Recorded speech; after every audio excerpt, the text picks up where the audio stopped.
जीवनाचं खरं सौंदर्य आपल्याला मिळालेल्या देणग्यांबद्दल कृतज्ञ राहण्यात असतं.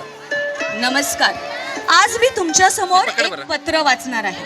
हे पत्र कोणत्याही एका व्यक्तीला नाही. हे पत्र त्या प्रत्येकाला आहे ज्याने आयुष्यभर दिलं, त्या प्रत्येकाला आहे ज्याच्याकडून आपण आयुष्यभर घेतलं. आज एक पेड़ माँ के नाम या अभियानानिमित्त आपण एकत्र आलो आहोत. प्रिय आईपणाला, हो प्रिय आईपणाला. कारण आई हा शब्द एका नात्याचा नसतो, तो एका भावनेचा असतो.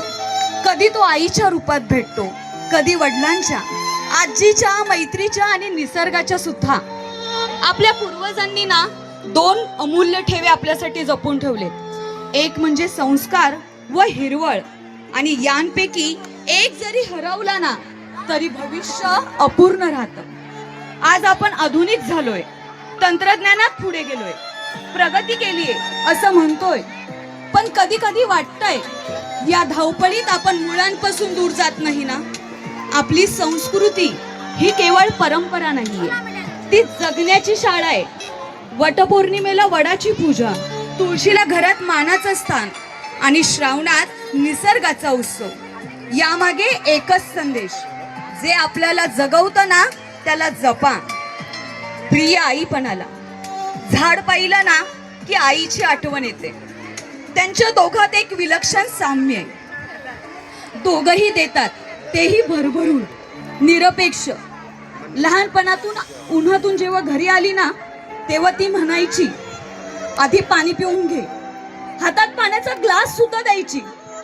तेव्हा कुठं कळायचं की त्या घोटामागे कितीतरी थेंबांचा प्रवास आहे.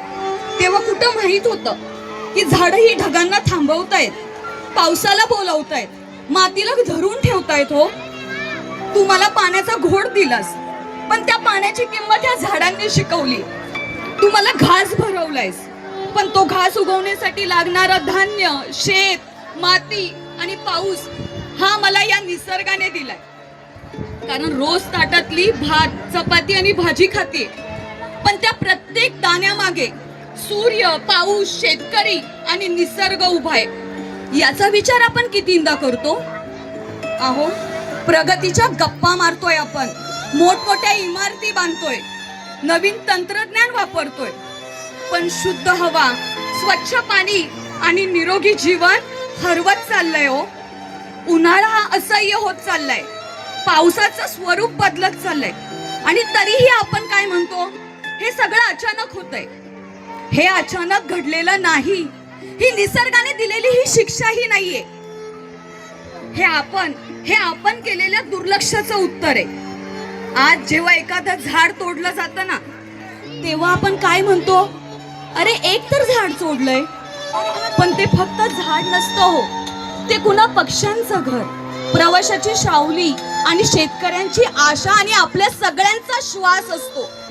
कधी कधी मनात विचार येतो, ज्यानं आयुष्यभर आपल्याला श्वास, सावली आणि आधार दिलाय, त्याच झाडाला एखाद्याच्या निराशेचं आपण कारण बनवतोय. त्या झाडाला तेव्हा काय वाटत असेल? त्याच फांदीवर एखादा जीवन जेव्हा संपवण्याचा निर्णय घेतो ना तेव्हा कदाचित झाड मनात म्हणतही असेल, अरे मी तर तुला श्वास दिलेला रे. याचा विचार व्हायला हवा. खरंच याचा विचार व्हायलाच हवा. मंडळींनो, आपल्या परिसरातही आता आपण बदलाचं एक सुंदर उदाहरण आहे. एकेकाळी ओसाड असलेला हा मुंब्रा देवीचा डोंगर आज हिरवाईने नटलेला दिसतो. काहींनी त्या डोंगरात फक्त दगड पाहिले नाहीत, त्यांनी त्यात भविष्य पाहिलं. पर्यावरणाचा समतोल राखण्यासाठी सुधाकर मामांनी घेतलेली ही दूरदृष्टीची मेहनत होती. एक माणूस फक्त स्वप्न पाहतो, पण चांगलं काम सुरू केलं तर त्याला साथ देणारे हजारो हात उभे राहिले पाहिजे. कारण एका रोपट्याने जंगल कधीच होत नाही. पण त्याची सुरुवात मात्र नक्की होते. एक विचार, एक प्रयत्न आणि एक पाऊल दुसऱ्या पावलांना साथ देतं.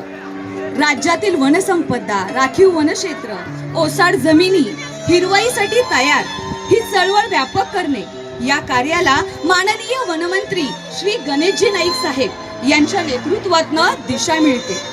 चांगल्या कामाची दखल कोणी घ्यावी म्हणून ते मोठं होत नाही हो. निसर्ग त्याला स्वतः नोंद ठेवत असतो.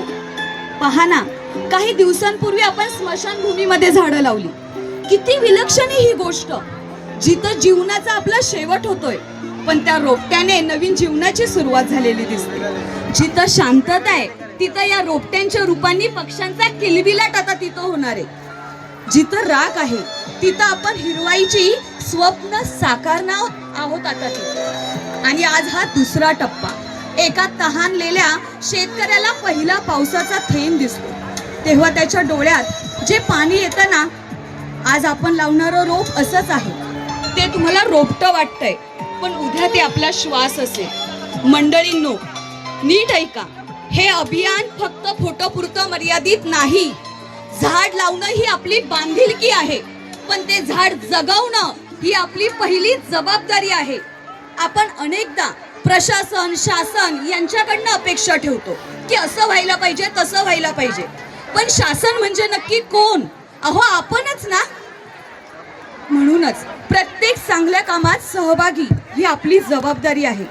कारण मुलांसाठी ठेवलेली संपत्ती, कृपया नीट ऐका, कारण मुलांसाठी ठेवलेली संपत्ती संपून जाऊ शकते, पण दिलेले संस्कार आणि हिरवळ ही कायम त्यांच्या सोबत असते.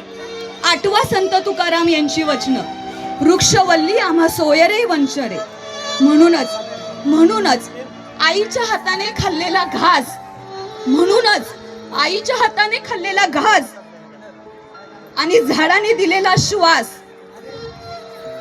या दोन्हीची किंमत आपल्याला मोजता येत नाही.